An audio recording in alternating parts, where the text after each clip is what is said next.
Hello, good morning, good afternoon, wherever you are around the world. It's a great pleasure to be here for the ECOSOC Partnership Forum for this side event from the Partnering Initiative, from Partnerships 2030, and from the Partnership Accelerator.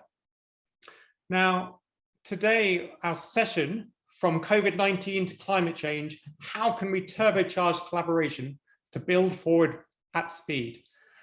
My name is Darian Stibbe. I'm the director of the Partnering Initiative. We are an international NGO set up to drive effective collaboration for sustainable development. And of course, we've worked in partnerships and collaboration for nearly around 20 years or so. And what happened during COVID-19 has had a massive impact, both, of course, on the work of everyone around the world and on our work, and a massive impact on partnering. So for the last 2 years, COVID-19 has pretty much ravaged the planet. And challenge is that while it looks like vaccines are slowly leading us out of COVID, the future threats such as climate change really put the impacts of COVID into the shade. So while the rapid development of vaccines has been a tremendous achievement, actually it's trivial in comparison with the global actions that will need to be taken if we are to avoid the worst of climate perils. The world is in an existentially challenging, dangerous place. That's not to say, however, that we should be hopeless or helpless as we look to build forward better. Indeed, the response to the COVID crisis has demonstrated a number of things that gives us quite some cause for optimism. So 3 of these are that, firstly, when faced with such a severe, urgent and common threat, all societal sectors, whether business, government, civil society, stepped up to the plate, all of them being willing to bring their resources to the table. There was, as we call it, emerging agency from everybody, from individuals through to multinationals. Secondly, we saw how collaboration happened at every level. So in local communities, we saw local restaurants working with civil society groups to deliver food to vulnerable, isolating people, all the way up to the global level with the unprecedented international public-private collaboration that resulted in the warp speed development and, importantly, regulation of these vaccines. The third thing that it's taught us is that if the incentive is strong enough, we can change the way that we live and work. In the case of COVID, almost literally overnight. And of course, if we're going to tackle climate change, we are going to have to change the way that we live and work. So that's wonderful to have all of these partnerships, this collaboration happening. The challenge is that traditionally, partnering is hard and partnering is slow. Having to try to bring together organizations from different sectors, aligning their interests, ensuring that there is collective engagement, common vision, etc., takes time, and it takes too much time. So the question is, during COVID, we saw partnerships happen really quite quickly. So what is it that we can learn from the experiences of partnering? How is it that we can take those experiences and use them for future challenges such as climate change? As part of that, of trying to answer that question, we've developed a program called Rapid Partnering for Climate Action. And my colleague, Jenny Eklund, will be talking a little bit about some of the initial findings of that. And then this webinar is an opportunity for a discussion with 4 brilliant panelists, but also everybody else as well through the Hoover platform. And what we would like is for everyone to really join in. There's a chat function on the Hoover platform. Put your questions, your thoughts, anything you would like to add at any stage into the chat, and we'll try to integrate it into the session to make it as much of a discussion as possible.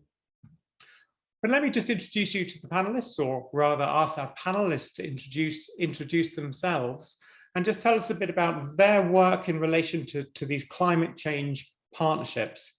So firstly, I'd like to invite Zainab Aliyu, who's the Movement Program Lead from Climate 2025. Thank you, Zainab, very much for joining us. Please tell us about your work in collaboration. Of course, you drive movements on climate change. We'd like to hear more about what that involves. Yeah, thank you so much, Darian, and welcome to everyone. And I hope we have a very exciting time and conversation today.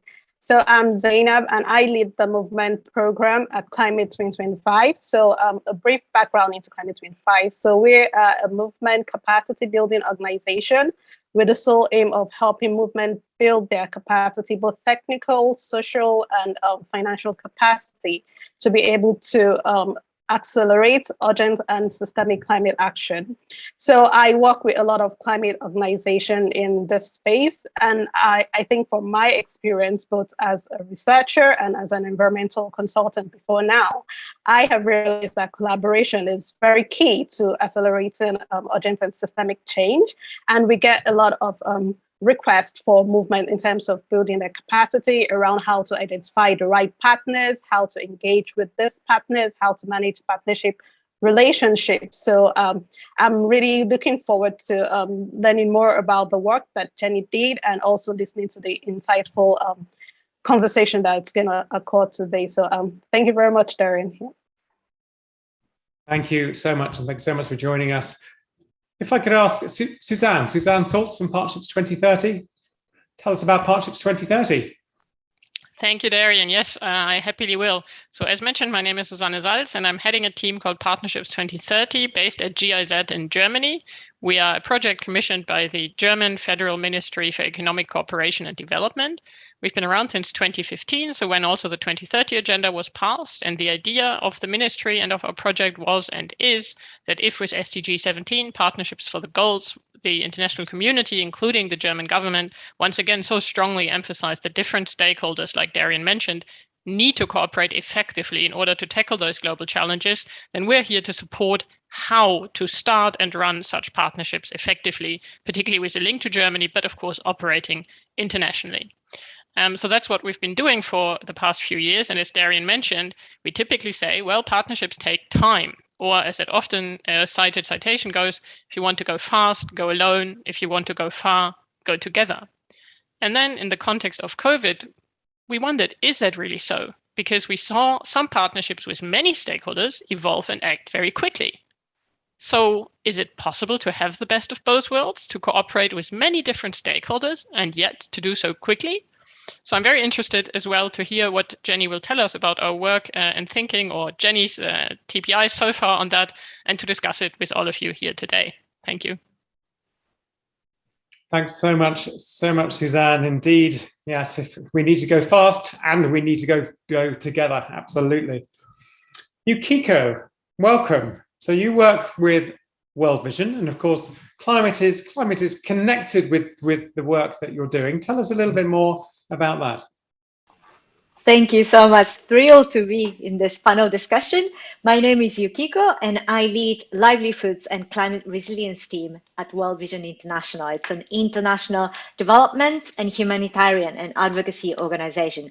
We are also a child-focused Christian agency. And as the world witnessed, the children and youth activism for this topic, climate change, they are leading the movement. So children whom we serve asked us to act now, like there's no time to waste. So of course, for us, partnering with the community members, children and youth groups, and also the faith-based organization are really mobilizing, finding the common thread, how we can tackle together to look after this planet is happening. And I'm very much interested in this, how we can turbocharge this relationship, because every agency has a different identity and multifaceted interest. So how we can work together and put the synergy together for this climate change and action, I'm very much interested in listening to more about others. Thank you so much.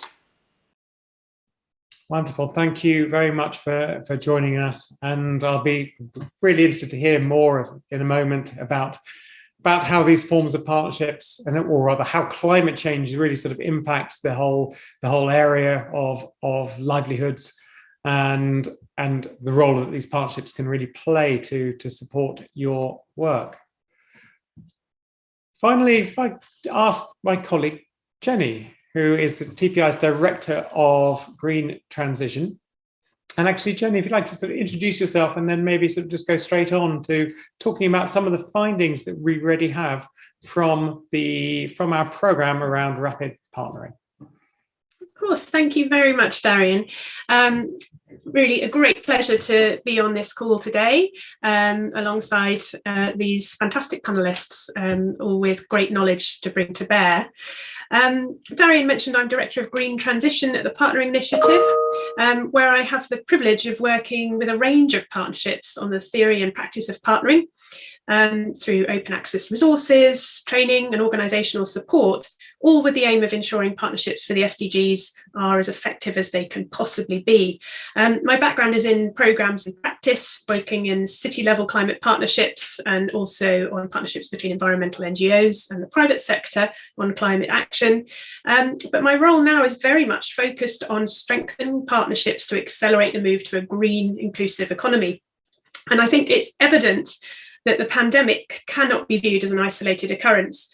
Rather, it's a symptom of a deeper set of interrelated crises, of persistent inequality, rising temperatures, and a failure to live within planetary boundaries.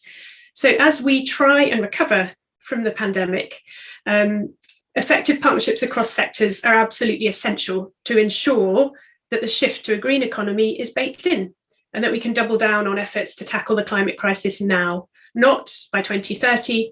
The work needs to start now. We've got a very small window to act. And I think that's why this piece of work is so important to us, because we recognise the need for radical collaboration. We can see all the fantastic work that's going on around the world to form these important collaborations, but also the need to speed that up, and it's not easy. So I'm going to share with you now, hopefully everyone can see my screen, some of the early findings from the Rapid Partnering for Climate Action programme. And we're very much sort of trying to live our ethos here, in that I'm sharing some early findings with you, and I'm also going to be talking about some of our early thoughts about what this could develop into. But it's very much not the finished article, because we're trying to move and iterate and develop as we go along. So let me tell you a little bit about the premise of our programme. So we all know that we face a global climate emergency that requires radical collaboration at unprecedented speed. But alongside that, as Darian mentioned, traditional partnering approaches are too slow in comparison. We don't yet have any kind of model to allow us to move at the speed that we need to act within that critical 5-year window to ensure that we meet global climate targets and keep 1.5 degrees alive. So our programme is seeking to develop what we're calling a rapid partnering protocol, essentially a roadmap or a shared process that partners joining a new climate partnership or setting up a new climate partnership can follow in order to ensure that it is as efficient as possible and there's a shared understanding. And what we want to do is to combine other thinking from other fields, such as rapid prototyping, adaptive management, and to bring that together with all the expertise that we're drawing on from the last 20 years about what we know makes effective partnerships, to make something really practical that climate practitioners can use. So I'm going to share with you the results of the first 6 months of our inquiry phase, where we've been speaking to climate practitioners working on partnerships to try and understand what has helped them to go faster and what has been standing in their way. The next part of the programme will look at developing a pro-partnering enabling environment. What are the kind of things that we need to make sure are in place to enable people to go faster and to develop their partnerships at speed? So what was our starting point? Well, if you've been at all involved with TPI, if you've seen the materials on our website, you'll recognise this model. This is typically the model that we use to understand the processes and the stages that partners need to go through to go from a partnership idea through to signatory of a partnership agreement. And this was our starting point. But I think it's important to say that when we wrote the programme brief for Rapid Partnering for Climate Action early in 2020, I think it was January, February time, it was just about pre-pandemic. The pandemic broke upon the world. It became a living nightmare for many of us, but also a living case study. And it was immediately apparent to us that we needed to find a way of drawing on the learnings from how quickly partnerships were set up during that time. And we were keen to make sure that we captured that. And TPI is lucky because we work with a number of different partnerships all over the world. So we wanted to draw on those experiences. We ran 2 round tables and sent out a survey. And what we found was that, unsurprisingly perhaps, a common urgent crisis does make it quicker and easier to develop partnerships. And of those who responded to the survey, almost 80% said that the partnerships they'd set up to respond to the COVID-19 crisis were quicker to get off the ground compared to previous partnerships.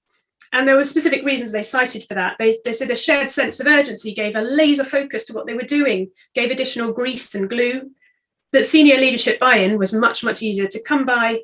It was easier to obtain internal approvals, and that there was a willingness to skip, streamline, or postpone internal procedural steps. And then lastly, I think perhaps most intriguingly, it was easier to build trust, or trust was seen as less important as an ingredient because of the overwhelming sense of urgency. So people were willing just to get on with it and give things a go. So that was really interesting. So we were considering that backdrop of what we'd learned from COVID-19 partnerships when we drafted our starting hypotheses for the climate action programme. And I just want to give you 30 seconds to have a quick look at what these hypotheses are, factors TPI believed would enable rapid partnering for climate action.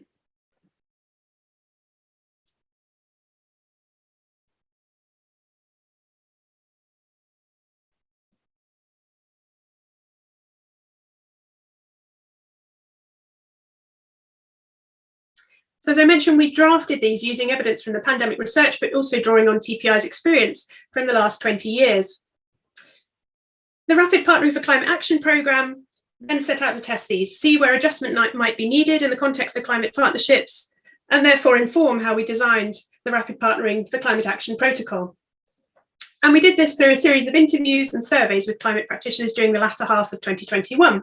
And we spoke to climate action practitioners, some of whom had been working on climate collaborations for a long time, and others, interestingly, whose organisations perhaps weren't focused on climate and were just starting to work in partnership with other organisations on this area. This provided a really interesting snapshot of the landscape of climate partnering. We had 15 detailed survey responses, followed up with 8 more in-depth interviews, really interesting range of contributors, and really a sense from people that, yes, this was needed and it was something that they were grappling with, and a lot of honesty and frankness in the responses as well. For those of you that are interested in this area, I highly recommend the Said Business School report, Decisive Decade, which gives some really interesting background that we use as part of our literature review on organising climate action. So I highly recommend that. We asked our survey respondees what areas they thought were most ripe for rapid partnering for climate action. Where were partnerships most needed? And land and ecosystem and food services came out number 1 on that, but not far behind cities and transport. That's just an interesting point of interest. I wanted to point out some highlights that came out of this survey as well that really stuck out for us. Firstly, this need to balance attention between moving fast, wanting to move fast, and the need to be inclusive. People spoke about how they struggled to do that, and they felt that sometimes it was difficult to reconcile. So that was a theme we were able to go into in more detail in the interviews. Secondly, the one I wanted to pull out was this idea that partnership speed is limited by the speed of trust. I mentioned earlier that we'd seen how pandemic partnerships didn't suffer from that so much because there was such a sense of urgency. There's a sense of urgency about climate change, but it wasn't translating. And people were saying, actually, if we haven't got the trust there, partnerships just aren't getting off the ground. We asked our respondees what really helped to grease the wheels, what really supported them in getting going quickly with climate partnerships. Unsurprisingly, trust came up very, very high in this. I think pretty much everybody mentioned it. And then the flip side, what is one of the major blockers? Most people said lack of trust. And that seemed to be a particular concern for climate partnerships as well, that sometimes you might be starting from a trust deficit that you needed to build up from. We asked our practitioners, what would most help you to move forward more quickly? What is the missing piece? And the clear answer was fast, flexible funding pots. There was this recognition that it's not always available from funders. Historically, the funding model requires a little bit more detail, a little bit more certainty. It doesn't tend to fund fast setup or speculative partnership movements. So I said we dug into some of these themes a little bit more in the interview. So I wanted to share that briefly because we don't have lots more time, but very briefly. Something that came up in terms of enablers, a huge number of our interviewees talked about the importance of fun. And it might sound a little bit frivolous, but actually this is really tough. This is really tough. And it's much more, people are much more willing to get involved in complicated climate partnerships if they know that the people that they're working with are going to be enjoyable to work with. People talked about the importance in investing to build trust, spending time to understand each other's worldviews. And inclusion from the outset. I mentioned this tension that people saw between being inclusive and moving swiftly. Well, actually, a few of our interviewees were able to point to evidence where being inclusive from the beginning allowed them to move more quickly further down the line. So they highlighted this myth around inclusiveness, which I thought was really important. Some interesting insights from the interviewees on blockers. I wanted to highlight lack of common language. Certainly where organisations were not necessarily climate focused or environmental organisations, this was a blocker as well. They felt that perhaps this wasn't something that they could become involved in because the language was so distant, technocratic. There was a lot of disagreement perhaps about what net zero meant, and that it seems like a small thing, but it really was hampering progress. And another one which I think is worth highlighting is the lack of climate knowledge or capacity within partner organisations. Some organisations don't have a climate specialist, and if they do, that person seemed to be quite overworked if they were being relied upon as the key contact for a new climate partnership. And I think that's important. So we started to translate what we'd heard and to refine the hypotheses that I shared with you right at the beginning. And you can see in red where we made those changes, and these are still being refined, so work in progress. But under number 2, you can see this point about making sure that funders make provision to support relationship building at the outset. That's really important. And as somebody put it, it's not just running through a field holding hands together. This is actually investing in time to have really constructive meetings and really get to know your partner and their outlook and what they can bring. Under number 4, highlighting the importance of strong personal relationships. And number 5, that actually being inclusive from the start is the right thing to do from a climate justice perspective, but also will speed up implementation, even though it might seem slow at the beginning. Those of you that are interested in that, the Green Economy Coalition has an excellent short video on their website about that. Number 8, it was suggested that actually many climate partnerships could be sped up by docking onto an existing initiative. And then lastly, point number 10, that partnering is hard. It's hard work. It's often on top of people's day jobs. It can feel overwhelming, particularly if you're living and breathing climate action every day. So for people to want to put their heart and soul into it, to make these partnerships happen quickly, it has to be enjoyable. So we had to find a way to actually make that real and something that people could translate into setting their partnerships up. I'm going to leave it there, but I just would like to issue an open invitation. If anybody's interested in this, if they would like to feed in your ideas, your experiences, we're looking for case studies. You can see on this slide, there's our very first draft design of the rapid partnering protocol. That's going to be the core graphic process, but we're going to supplement that with case studies, and we want to make that as practical and as accessible as possible. So if you're interested in hearing more, if you'd like to see a draft of the protocol and comment on it, you're really very welcome. It's an open process. Please do contact me on that email. Thank you. Jenny, thank you so much for such a clear overview of all the findings to date. I love the way that you showed us how the hypotheses changed from the very beginning with all of the interviews and engagement from people. I'm going to ask our panelists for their reactions about what resonated, perhaps what didn't resonate, or their own experiences of rapid partnering in COVID. And perhaps, Zainab, if I can start with you, just because so much of what we heard was around having trust, pre-existing relationships, wanting to work with fun people that you enjoy working with. And of course, I mean, you're a movement builder, and surely that must be an absolutely major part of what you do. So it'd be just wonderful to hear your insights on any of these aspects.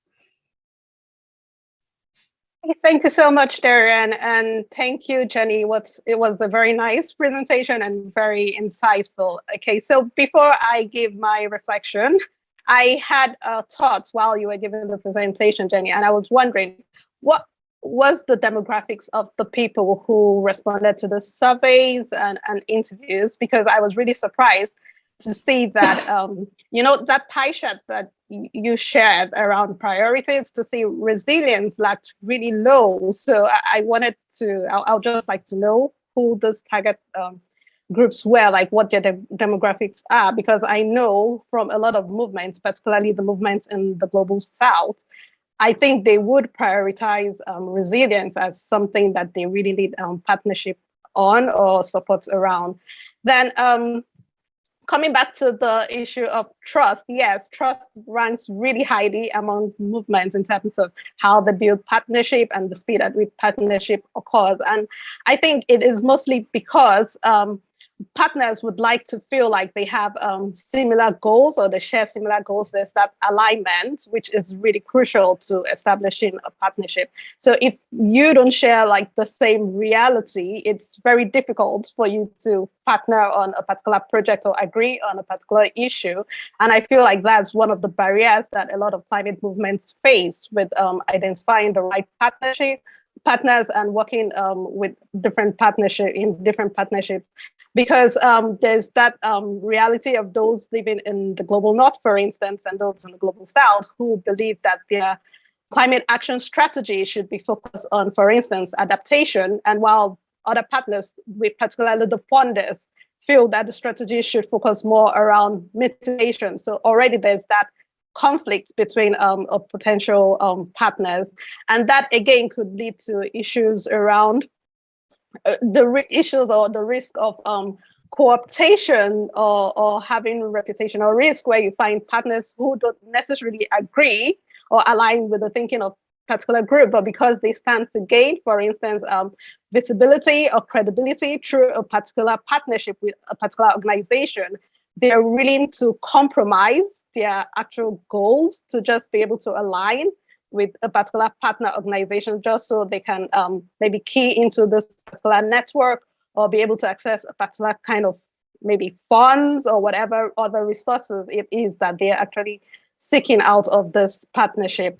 And then again, there's also the issue of, still on the issue of trust. We know that most times partners come into an agreement with different expectations, and it kind of shifts during the course of the partnership. And we know power also plays a very important role, which should also be considered as well in partnerships. So there's that dynamic, like I'm coming to this partnership with in quotes, a lower leverage at this point, but perhaps along the line, it all shifts, the context shifts. Maybe I then tend to get enough visibility, I have enough funding, or I have other interests in partnership now, maybe 2 years down the line, and I feel like, no, I am not agreeing with certain terms or agreements. So it also arises different conflicts, rather, arises in the partnership. So it is a very, very interesting relationship, and at the same time it can be really, really complex, and there are a lot of challenges, particularly relating to climate change and climate action, that I see a lot of movements actually do struggle with. Yeah, I think, yeah, I'll stop there. I'm happy to follow up with if there's any direct question or comments on any of the points that I've raised here. really interesting what you're saying. I mean, so many different points. Just that first one, or one of them, around how organizations have different priorities when it comes to climate change, and there was one of the quotes that Jenny said, something along the lines of they're around having to go with the energy and going with the other organizations that have some similarity of approach and feel and thinking. We often talk about, one of the great things about partnerships is if you have the diversity, you get far more innovation coming out of a partnership when you do bring together organizations with different approaches, opinions, thinking, etc. But that inevitably also takes significantly longer. So it could be a question of being aware of where the diversity creates significant additional value, even though it'll take longer and will be harder, or where partnerships which bring organizations with similar views and similar approaches can potentially happen much faster, but will be operating perhaps more traditionally. I don't know, just putting it out there. Maybe Suzanne, would you like to sort of go next and comment on anything you've heard so far? And there are also some questions coming up in the chat as well, so feel free, everyone, to look at the questions, and at any point we can begin to discuss those too. Fantastic. Thank you, Darian, and thank you, Jenny, for the interesting presentation. I'm still thinking about it, to be honest. I think it's highly interesting, but I haven't fully decided in my mind quite how different it is from other things that organizations like TPI, like Partnerships 2030, and others have been doing, and how much faster it is realistic to become. I wouldn't be here if I didn't think maybe we really can get better. Maybe we are onto something new here, but I'm not totally certain. That's also why I'm happy to have this event and happy to hear from people like Mike and Douglas and others in the audience who have started to ask questions. I'm also really happy to hear your opinions on what we are saying here. For example, trust was mentioned, right? So I think we all agree in a partnership at some point we will need trust. Can we speed up building trust, or can we build trust as we work on other things and speed up that way? Can we know that? Do we know that? I mean, Jenny pointed out some things from the research, and Darian, Jenny, and I last week had a conversation and said, well, maybe we just need to try out these ideas with a partnership that is just starting to see if it is actually possible in a learning by doing approach, which I like. And then what you haven't yet mentioned explicitly, but I would like to bring in, and it was visible in the image on Jenny's last slide, is that idea of having much more rapid initial phases and then gates in between. So to do something quite quickly, and then what we or you, I think, mean by gate is, and then check, have we come far enough? Is it worthwhile to go through this gate and proceed to the next phase? And for it to be okay at any of these gates to say, no, actually, at this point, we're realizing we're not quite there. We're not going to go ahead. And for that to be totally fine and to stop. You might call it failing fast. You might call it something else. And I think that's fine. And that's also helpful because it reduces risk. You have to invest less time, and therefore you can more easily invest the time and then say, okay, but that's enough. It might work, it might not, but you can at least give it a try, basically. Yeah, happy to go into Mike's and Douglas's questions, but maybe before I talk further, I will give it back to you for now, Darian. Thank you so much, Suzanne. I think that your last point is so important. The idea is that people should be able to say no relatively quickly to a partnership. So often we see organizations getting together and saying, well, we ought to partner together. And then they talk and talk and talk and talk. And then eventually they realize they haven't actually found a common vision. They haven't been able to align their interests or even their approaches in sufficient ways, but they still carry on talking because they think that eventually they'll be able to find something. So being able to fail rapidly is a really important part, I think, of a rapid partnering protocol. Yukiko, you've been listening to all of this. What's resonated? What hasn't? Your own experiences. What do you make of this all?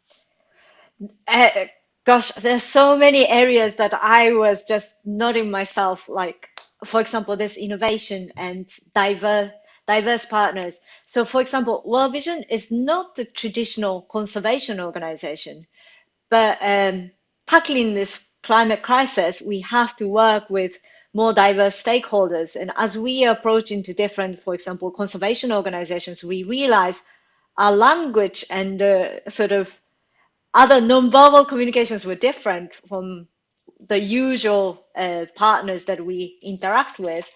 And thanks to this, of course, there are more sort of creative, innovative approaches emerging, but it takes time. Another huge challenge for us is that climate change, I think Jenny mentioned this laser focus approach to the COVID-19 response, which can be specified and you can see the timeline and you may be able to see the quick outcomes. But climate change, we are talking about 2050 global temperature. So you don't see the immediate quick wins that you feel like, yes, we achieved something. Maybe certain small steps like banning plastic, single-use plastic materials or reducing some energy, but it's very difficult. It takes so much time. So we have to keep motivating ourselves. So I think this fun aspect is very important. And here we see that children and youth are champions in this. They do make it much more creative and much more fun and involving far more diverse stakeholders. I'll stop here because there's some really interesting questions coming from the attendees. So I'll pass the microphone to Darian now. Well, except what you were saying was really, really interesting as well. Basically, this is a massive topic. It's a very short side event. We've got about 15 minutes left. So yeah, we'll try and bring in as many voices as possible. I think your point about the urgency and the threat is what focused people's minds and then allowed them to really put in the resources and the time, etc., and bypass their usual systems. How do we then, for something like climate change, where, as you said, it's not instant at all, how can we possibly get this into people's minds, organizations' minds, and in order to refocus priorities? That's going to be hugely, hugely challenging. Jenny, do you want to sort of come back? You've got a couple of questions around this, what came up in the research, and maybe Jenny and Suzanne, who's also involved in the research, might want to comment as well. So the one question was around, thank you, Mike, for your question around whether organizations were willing to give the time to partnership leads or partnership brokers to actually go ahead and develop these partnerships. It's one of the major challenges, that it always seems to be something else, an extra thing on somebody's job description. It never seems to be your main job. So people don't tend to have the time to develop partnerships effectively. Did that change at all in this? And then Douglas was also asking a really interesting question, which I suspect we may not have the answer to, but if you go through rapid partnering, does that mean that potentially the quality of decisions being made is lower than if one went through this sort of the slow process? Do you have anything on findings or any, and then Jenny from the research, and then anyone from the panel around their own experiences of these? Sure, thank you, Darian, and thank you, Mike and Douglas, for your questions. Did we see any evidence that organisations are getting better at freeing up time in job descriptions? No, is the short answer. People were feeling under quite a lot of pressure, and actually it was unusual for our respondees to have somebody who was a designated partnership lead, and that was their day job. Often they were developing this climate partnership on top of something else that they were doing. So I think that made it extra challenging for people, and I think we've got a long way to go, especially when you consider that many of the organisations that we need to get involved in climate action are not specialist environmental organisations. So we need to think about how that's going to work capacity-wise. But it was a really, really interesting question. And I think Douglas's question about evidence on the quality of decisions, I think that's kind of an extra layer, really. I don't think we know the answer to that yet. I think it would be interesting to understand and perhaps to go into a bit more depth on the COVID partnerships in terms of understanding whether those decisions were of a high quality when they were made. But I don't think we know the answer to that yet. And I think it's a really interesting question. Suzanne, from your experiences, are you able to shed some light on particularly that second one? Exactly. Thanks, Darren. Yeah, really interesting question. And what it brought up in my mind is, well, how do you actually measure or judge the quality of decisions? Because I might think, well, that's a really high quality decision, but Darian might say, no, that's really quite a bad decision of not high quality, right? And so I think that goes a little bit beyond, or is a slightly different focus, though related to what we're talking about and discussing here. And in fact, Partnerships 2030, together with the Partnerships Resource Center from a university in the Netherlands, we've just finished an action research project that we've been doing for the past 1.5 to 2 years. And there's an event on the 15th of February that I invite you all warmly to, where we discuss related questions, namely, how do you measure some of these partnership related things, such as ownership, such as participation, and some of it touches onto decision-making and partnerships, and actually trying to have a more objective way of tracking such issues as quality of decisions, maybe, and then how do we use that for reporting on impact and things like that. So yeah, maybe we can continue that conversation another time, but it's a very important and interesting one, I think. Yeah, indeed, really interesting question, and indeed the ability to track and measure partnerships, particularly when it comes to system transformational partnerships, is still quite challenging. There's and Zainab and Yukiko, do just shout if you want to come in on any of this, but I'll just read while you're thinking, just read another question. Makes me think that raising the priority in organizations from being, as you write, fit for partnering or having sufficient capacity for collaboration could be an interesting area for exploration. So often when I work in these situations, there's a massive lack of collaboration capacity, and I often have to start with some basics.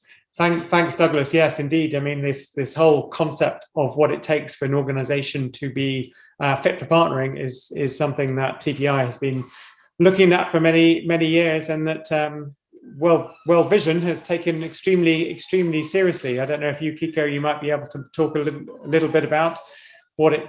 I don't know if you were involved in the partner of choice work of World Vision, but just to sort of connect it with the rapid partnering protocol, one major part of the protocol is it works at different levels. It works for an individual partner and then the partnership itself. And so we talk about the partner has to be fit for rapid partnering. It needs to make sure that its staff have the right capacities. It needs to make sure that decision-making processes can be fast. Make sure it has the right tools and process and systems to be able to take partnership through quickly. And that's all part of the similar sort of partner of choice or fit for partnering work. Yukiko, yes, are you involved in that? So not specifically for this rapid partnering assessment, but we are going to assess the specific relationship that we have with FAO. So we've been working together with FAO on the food security in a fragile context area over the last few years. And as the climate crisis is getting more and more serious, we are shifting more towards we are analyzing the nature of the existing partnership and try to adopt to the current situation. So I fully agree with the comments that Jenny, research finding about the importance of the trusting relationship, the ongoing collaboration that's out there already, and then we could quickly sort of change the nature of the relationship fit for the current situation. So that was really important. But at the same time, that was a huge challenge because climate change language is not as, I think Zainab also mentioned, it's understood differently in different countries and different organizations. So because it touches such a broad area from adaptation to mitigation, energy topics to child participation in tree planting activities or climate change education, there's a huge opportunity to work together because there's always something that we have in common. But at the same time, it's a huge challenge to decide which elements or topics that we would like to work together for the common good. So that's what we discovered through this current ongoing relationship with FAO, which I do still think it's a sort of trial and error approach we are learning by doing at the moment. Thanks. That's so interesting, Yukiko. And in fact, we're working with FAO at the moment, helping them to better understand the range of collaborations and partnerships they're involved in, but particularly about transformational partnerships. And then what we'll be doing is mapping against their strategic objectives all the various different forms of partnerships and the value they create in a very sort of systematic way. Actually, some of this might well help your work with them, and vice versa, that what you're doing now might well be able to inform that. So it'd be very interesting to hear more about that at another time. Zainab, what's your take? Yeah, thanks so much, Darian and Yukiko and everyone for the beautiful conversation so far. I just wanted to respond to Mike's question around organizations freeing up time for the partnership leads. Yeah, that is something that we have recognized at Climate 2025 with a lot of the movements that we work with, and also internally as an organization. Most times we do not give partnership the much desired attention that it needs. And we usually see it as an add-on to other responsibilities. And it is really a big challenge. So part of our engagement with climate movement organization currently is, while we help them think through their theory of change and develop their strategy, it is one of the core components that we also focus on. We help them think at that initial point what kind of partnership they're seeking, or what kind of partners they're seeking. What do they need out of this partnership to be able to draw out that very clear picture? Because most times they feel like, oh, these are great organizations, we should partner with them, without really having a clear goal of what they want to achieve out of this partnership. So we try as much as possible to tell them that it is such a very broad and important field, and they need to have someone internally who could hold that space, because there are different kind of partnerships. You need partners for instance, data, for funding, for comms, for volunteers, networks. I mean, it could go on. The list is unending. So yeah, it is something that we're trying to draw a lot of attention to, and that we're hoping as we progress, more people take it much more seriously than it currently is. Thank you. Well, thank you so much for totally reinforcing that message. And I mean, I take from what you were saying also just the need to be systematic in the way that we think about these things, and the way that we work, to be able to understand how value is created from partnerships and have that clarity. And also when we come to discussions with other partners, to be very clear about what we're wanting to gain from the collaboration as well. And that way you can really just hopefully speed up so very significantly many of these conversations. So we have a point from David suggesting that on the evidence of the quality of rapid partnering compared to normal approaches, if once it's reasonably clear which partnerships emerged from this rapid approaches, it should be possible to see then if these partnerships were more inclusive, or produced more outputs, or had greater geographical reach compared to what's happened before in a similar issue area. Maybe potentially with some of the tools that Suzanne and colleagues at Partnership Resource Centre are developing, that could be very interesting to look at. And of course, things are complex. It's very difficult to compare partnerships because they tend to be highly complex in a specific context, and so that could be challenging. We've only got a few minutes left, and we can go over time by a few minutes. I'm sure the UN will not mind. I'm just going to ask for each of our panelists just to sort of give a final reflection from what they've heard during this whole session. This session could have gone on for 2 hours, or probably it could have been a workshop for 3 days. But just from the short time we've had together, what would be sort of a key reflection looking back? I'm going to pick on somebody. Yukiko, you're the one looking least quizzical of the 4 panelists. So I'm going to ask you to start. Apologies. Gosh, I think passion in the end, I fully agree with the toolkits, the importance of more systematic approach, but in the end, individual passion to work together, to be able to make a positive change has been in the end, the main sort of success factor of diverse collaboration that I've seen. And especially in the case of World Vision, the passion that children, the boys and girls and the young people, and also faith-based organizations have sort of pushed forward this, well, working together to tackle the climate crisis has been a sort of major success factor for my personal experience. Thanks. I love that, the passion of people and the ones willing to really drive these partnerships and collaborations forward. So important, so important. Jenny. Thanks, Darian. A couple of things from me. Firstly, I think it's just reinforced for me the need to go ahead and test this in real time. We don't have much time to waste, so we should just go ahead and see whether it works, take our own medicine. And the other thing was Zainab's point about resilience not coming through more strongly. And I think that was just a reminder for me as well that our survey was still a limited group, and we don't necessarily know where they were based if they chose to be anonymous. So just a reminder for us that that just because cities came out very highly, it doesn't mean that that's what's most important to everybody. Thanks. Thanks so much, Jenny. Zainab, over to you.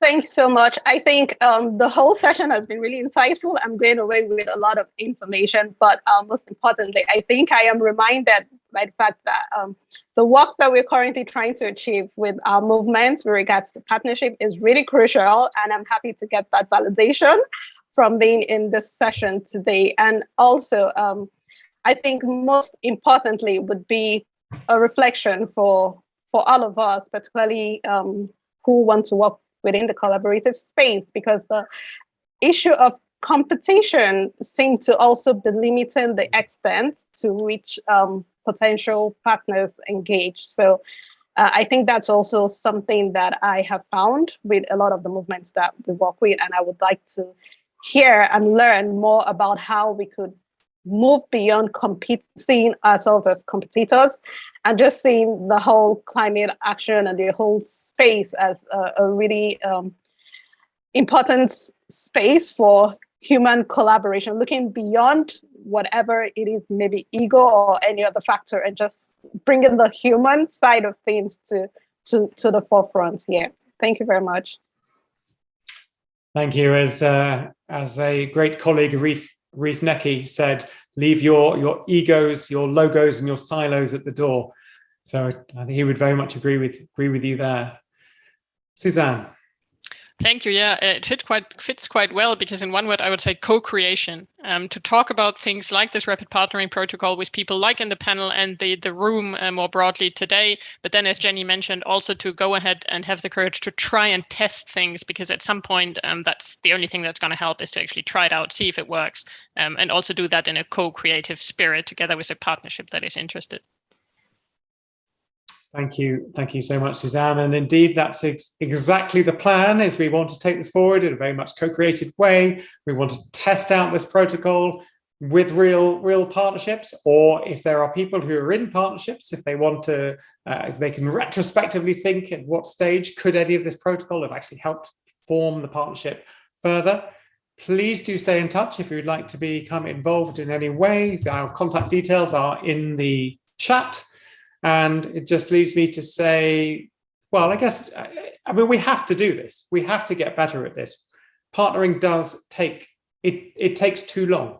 And the climate crisis is such that we simply do not have the time to wait.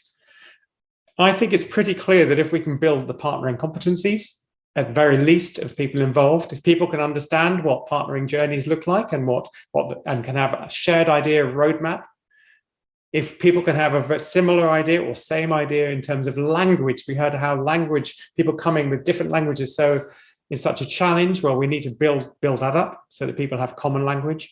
If we can get organizations to become fit for partnering and fit for rapid partnering, and if we can create pathways or roadmaps that have been effective in other partnerships, that people can then potentially use as a starting point, then of course adapt the complexity of any individual partnership, then genuinely I think we will be able to significantly speed up the collaborative efforts. So thank you all very, very much indeed for being involved, particularly our panelists, but actually also to all of the participants here today. And we look forward to keeping in touch as we take this whole program forward. Thank you all very much.